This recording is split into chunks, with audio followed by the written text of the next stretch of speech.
Mumbai Tug brought to you by Sunny's World. Pune's Pride Sunny's World, life in Funshine.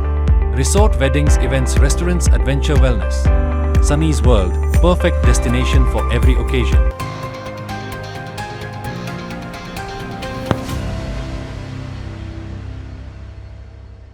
SIR special intensive revision. गेल्या वर्षभरामध्ये तुम्ही याबद्दल अनेकदा ऐकलेलं असेलच. मतदार याद्यांच्या शुद्धीकरणाची मोहीम ही हाती घेतलेल्या निवडणूक आयोगाच्या निर्णयावर अखेर देशाच्या सर्वोच्च न्यायालयाचा निकाल आलेला आहे. वेगवेगळे आरोप होते. SIR राबवण्यात येणारी प्रक्रिया योग्य होती का? नागरिकत्व तपासण्याचे अधिकार निवडणूक आयोगाला आहेत का? ठराविकच कागदपत्रांची अट योग्य की अयोग्य? मतदार यादीतून वगळलेल्यांचं पुढे नेमकं काय होणार? असे अनेक प्रश्न आणि आरोप आणि वाद या सगळ्यावर सर्वोच्च न्यायालयाने नेमकं काय म्हटलेलं आहे आणि सगळ्यात महत्त्वाचं, महाराष्ट्रात आता या प्रक्रियेला सुरुवात झालेली असताना कोर्टाच्या निकालानंतर महाराष्ट्रात SIR प्रक्रिया ही सुरूच राहणार की त्याला ब्रेक लागणार? आजच्या व्हिडिओमधनं समजून घेऊया. नमस्कार, मी अनुजा, तुम्ही पाहत आहात मुंबई तक. आपल्या देशाच्या सर्वोच्च न्यायालयामध्ये सरन्यायाधीश सूर्यकांत आणि न्यायमूर्ती जयमाला बागची यांच्या खंडपीठासमोर सुनावणी झाली. गेल्या वर्षी बिहार विधानसभा निवडणुकांच्या तोंडावर राबवण्यात येणाऱ्या SIR प्रक्रियेविरोधात सर्वोच्च न्यायालयामध्ये वेगवेगळ्या याचिका ज्या आहेत त्या गेलेल्या होत्या, ज्याच्यामध्ये महाराष्ट्रातनं राष्ट्रवादी काँग्रेसच्या सुप्रिया सुळे या सुद्धा एक याचिकाकर्त्या होत्या. आता या सगळ्या याचिकांवर झालेल्या सुनावणीनंतर 29 जानेवारी 2026 ला कोर्टाने आपला निकाल राखीव ठेवला आणि आज तो आता निकाल जो आहे तो जाहीर झालेला आहे. ज्याच्यानुसार सगळ्यात पहिला मुद्दा समजून घेऊया. SIR ही प्रक्रिया राबवण्याचे अधिकार हे निवडणूक आयोगाला आहेत का? खरं तर हे अधिकार आहेत का म्हणण्यापेक्षा विरोधकांचा मुळात आक्षेप होता की SIR प्रक्रिया तर केंद्रीय निवडणूक आयोग राबवतोय, याच्याबद्दल आमची काही हरकत नाही, पण ज्या पद्धतीने राबवतोय त्यावर मात्र आमचा आक्षेप आहे. या सगळ्यावर कोर्टाने काय म्हटलंय? कोर्टाचं अर्थात म्हणणं हे आहे की हो, SIR प्रक्रिया राबवण्याचे अधिकार हे केंद्रीय निवडणूक आयोगाला आहेत. आधीपेक्षा वेगळ्या पद्धतीने जरी ही प्रक्रिया राबवण्यात येत असली तरी ती कायद्याच्या चौकटीत बसणारी असेल तर कोर्ट आयोगाला ती प्रक्रिया राबवण्यापासून थांबवू शकत नाही. आमच्या विचारपूर्वक मतानुसार SIR हे लोकप्रतिनिधी कायद्याच्या नियमांना बाजूला सारत नाहीये, म्हणजेच कुठल्याही कायद्याच्या चौकटीच्या बाहेर ही प्रक्रिया गेलेली नाहीये. या उलट निवडणूक आयोगाने भारतात निवडणूक प्रक्रिया कशी राबवावी याबाबत संविधानाला अपेक्षित असल्याप्रमाणेच ही प्रक्रिया दिसतेय असंही कोर्टाने म्हटलेलं आहे. त्यामुळे आयोगाने आपल्या कार्यक्षेत्राच्या बाहेर जाऊन काहीही केलेलं नाहीये. हेच एक प्रकारे म्हणत कोर्टाने ही प्रक्रिया ज्या पद्धतीने निवडणूक आयोग राबवत आहे ते योग्य ठरवलेलं आहे. दुसरा मुद्दा, SIRच्या प्रक्रियेमुळे निवडणुका फ्री अँड फेअर पद्धतीने होत नाहीयेत असंच विरोधकांचा आक्षेप होता. याचिकाकर्त्यांचं सुद्धा अर्थात ते म्हणणं होतं. यावर सुद्धा उलट सुप्रीम कोर्टाने निकालात म्हटलेलं आहे की SIR प्रक्रियेमुळे लोकशाही मूल्यांनुसारच फ्री अँड फेअर पद्धतीने निवडणुका पार पडतील. निष्पक्ष निवडणुका या केवळ काही मतदान प्रक्रियेपुरता मर्यादित नसतात. म्हणजे ज्यावेळेला मतदान होतं तेव्हा ते योग्य पद्धतीने निवडणूक आयोग करवून घेते की नाही एवढ्यापुरत्या या गोष्टी मर्यादित नसतात, तर मतदार याद्यांमधील अचूकता सुद्धा तितकीच महत्त्वाची असते. या मतदार याद्या दोषविरहित असणं म्हणजेच फ्री अँड फेअर इलेक्शन असंच कोर्टाने आपल्या निकालात म्हटलेलं आहे. तिसरा मुद्दा, SIR प्रक्रियेतील कागदपत्रांच्या पुराव्यावरचे आक्षेप. SIR प्रक्रियेत आधार कार्ड हा पुरावा म्हणून ग्राह्य न धरल्याने सुरुवातीला विरोधकांनी प्रचंड मोठ्या प्रमाणात टीका केलेली होती. मात्र निवडणूक आयोगाने ज्या कागदपत्रांचा पुरावा म्हणून समावेश केलेला आहे त्या सगळ्या गोष्टी योग्य आहेत असं कोर्टाने म्हटलेलं आहे. स्वीकारार्ह पुराव्यांची व्याप्ती मर्यादित करण्याऐवजी, म्हणजे एकदम ठराविक लिमिटेडच ठेवण्याऐवजी निवडणूक आयोगाने ती अधिक व्यापक करण्याचा प्रयत्न केलेला आहे असं कोर्टाने उलट म्हटलेलं आहे. SIR प्रक्रियेचा उद्देश लक्षात घेऊन कोणतीही कागदपत्रे सादर करता येतील याचा निर्णय घेताना निवडणूक आयोगाने वाजवी आणि न्याय्य भूमिका घ्यावी असंही इथे कोर्टाने आपल्या निकालात स्पष्ट केलेलं आहे.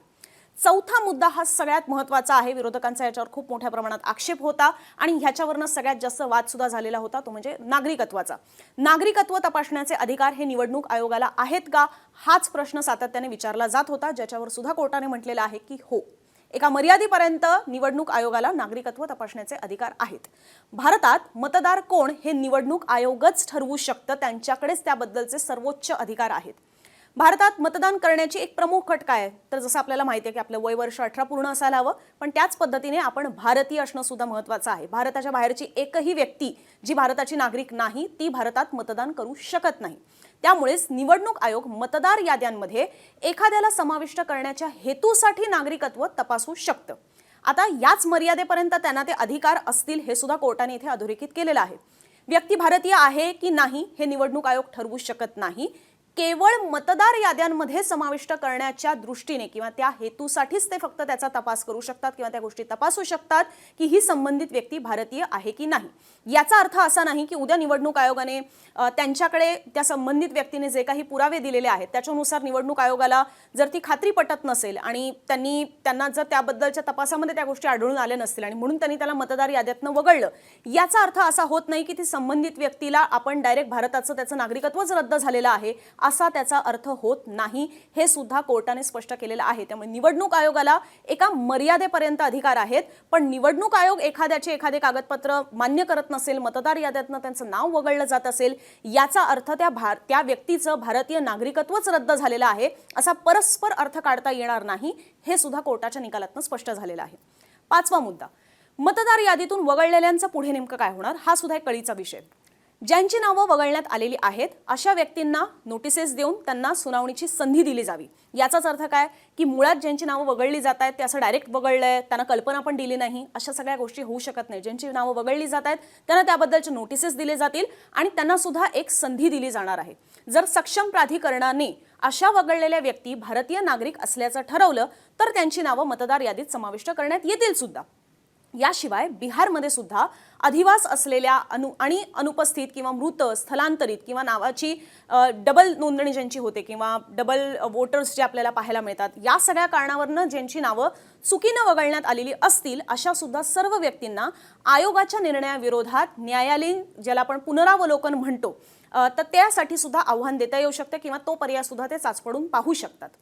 आता एखाद्या व्यक्तीचं नाव मागील पडताळणी प्रक्रियेदरम्यान मतदार यादीत समाविष्ट झालेलं असेल पण त्याला पुढील मतदार यादीतही आपोआप समाविष्ट करण्याचा हक्क मिळतो, हा युक्तिवाद सुद्धा कोर्टाने इथे फेटाळून लावलेला आहे।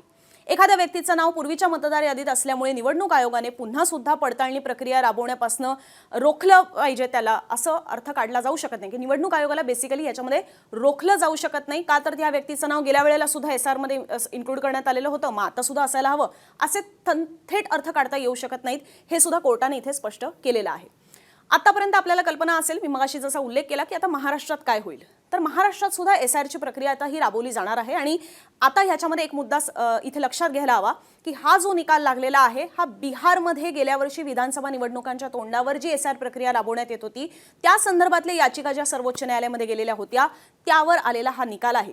मधल्या काळामध्ये पश्चिम बंगालमध्ये सुद्धा SRची प्रक्रिया राबवण्यात आलेली होती, त्या संदर्भातल्या सुद्धा अनेक याचिका या कोर्टामध्ये गेलेल्या आहेत, त्याच्यावर अजून निकाल आलेला नाही। त्यामुळे खूप जणांचं याच्यामध्ये कन्फ्युजन होऊ शकतं की बिहारचा जो निकाल आहे तो परस्पर तुम्ही बंगालला अप्लाय करू नका। अर्थात कोर्टाने SRची प्रक्रिया योग्य ठरवलेली आहे, निवडणूक आयोगाने प्रक्रिया त्यांना राबवण्याचे अधिकार आहेत, हेही ह्याच्यामध्ये एक प्रकारे मान्य झालेलं आहे, पण बंगालच्या SR प्रक्रियेसंदर्भामध्ये सुद्धा काही आक्षेप होते, त्याच्यावर अजून निकाल येणं बाकी आहे।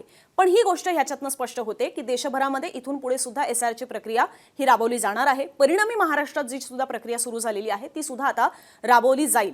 पण आतापर्यंत देशभरामध्ये राबवण्यात आलेल्या विविध राज्यांमधील SRच्या प्रक्रियेमध्ये 7 कोटी लोकांची नावं जी आहेत ती मतदार यादीतनं हटवण्यात आलेली आहेत। उत्तर प्रदेशमध्ये सुद्धा ही प्रक्रिया झालेली आहे, ज्याच्यामध्ये जवळपास 2 कोटी मतदारांची नावं ही हटवण्यात आलेली आहेत। बंगालमध्ये 83 लाख, तामिळनाडूमध्ये 97 लाख, गुजरातमध्ये 73 लाख, बिहारमध्ये 47 लाख, मध्य प्रदेशमध्ये 42 लाख, राजस्थानमध्ये सुद्धा 41 लाख आणि केरळमध्ये सुद्धा 24 लाख मतदारांची नावं जी आहेत ती ह्या SR प्रक्रियेदरम्यान हटवण्यात आलेली आहेत।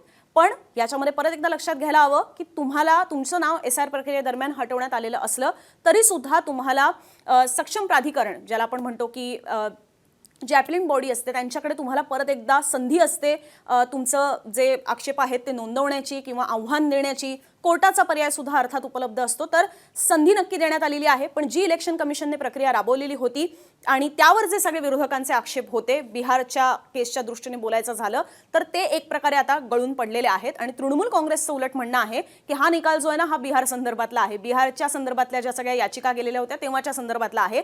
आम्ही ज्या सगळ्या याचिका केलेल्या आहेत किंवा आमच्या निवडणुकांच्या दरम्यान जी SR प्रक्रिया राबवण्यात आलेली होती त्यावेळेस ते सगळे जे आक्षेप आहेत ते अजून मात्र न्यायप्रविष्टच आहेत, त्याच्यावर अजून निकाल येणं बाकी आहे। त्यामुळे सध्या तरी तृणमूल काँग्रेस थोडी सावध राहते. त्यांचं असंच म्हणणं आहे की अजून आमच्यावरचा निर्णय येऊ दे, मग ते त्याच्याबद्दल आणखीन कदाचित बोलतील. पण जे विरोधकांचे इथल्या काळापासूनचे आक्षेप होते, वर्षभरापासून ही सगळी जे आरोप प्रत्यारोप सुरू होते, ते कुठेतरी आता कोर्टाच्या या निकालामुळे थंड होतील का, त्याच्याबद्दल आता विरोधक थोडं 2 पावलं मागे राहतील का, की पुन्हा सुद्धा याच सगळ्या गोष्टी पुढे सुरू राहतील, हे मात्र बघायला हवं. आणि सगळ्यात महत्त्वाचं म्हणजे की मतदान होईपर्यंत सुद्धा ज्यांनी आव्हानं दिलेली होती आणि त्यांचे निकाल लागले नाहीत आणि त्याच्यानंतर जर ते बरोबर ठरलं तर मग त्यांच्या मतदानाचा जो अधिकार हिरावून घेतल्यासारखं होईल, त्यांना मतदान करण्याची संधीच एखाद्या निवडणुकीमध्ये मिळणार नाही. तर त्याचं नेमकं काय होणार, या सगळ्या संदर्भातले सुद्धा प्रश्नांची उत्तरं जी आहेत ती अनुत्तरितच राहिलेली आहेत. त्यामुळे कोर्टाच्या निकालावर असेही काही प्रश्न जे आहेत हे पुढे उपस्थित केले जात आहेत, विचारले जात आहेत. आता बंगालच्या संदर्भात ज्या वेळेला सुनावणी होतील, त्याबद्दलचा निकाल लागेल, त्याच्यातनं ह्याची उत्तरं मिळतात का हेही बघायला हवं. आणि अर्थात प्रत्येक निवडणुकीचा निकाल लागल्यानंतर प्रत्येक सुप्रीम कोर्टातल्या याचिकांचा निकाल लागल्यानंतर रिव्ह्यू पिटिशन्स सुद्धा टाकता येतात. सो फेर विचार व्हावा या दृष्टीने सुद्धा याचिका करता येतात. तर बंगालच्या बाबतीत, बिहारच्या बाबतीत सुद्धा तेच होतं का हे बघायला हवं. याच्यामध्ये राजकीय मुद्दे सुद्धा अनेक आहेत, अर्थात तेही आपण चर्चेसाठी घेऊ आणि याबद्दल आणखीनही जशा प्रतिक्रिया येतील त्याही आम्ही तुमच्यासमोर ठेवू. पण कोर्टाचा निकाल समजून घेणे फार महत्त्वाचं होतं. तुमच्या सुद्धा याबद्दलच्या प्रतिक्रिया कॉमेंट बॉक्समधून आमच्यापर्यंत नक्की पोहोचवा आणि असेच दिवसभरातले माहितीपूर्ण व्हिडिओ समजून घेण्यासाठी मुंबई तकच्या YouTube चॅनलला सबस्क्राईब नक्की करा.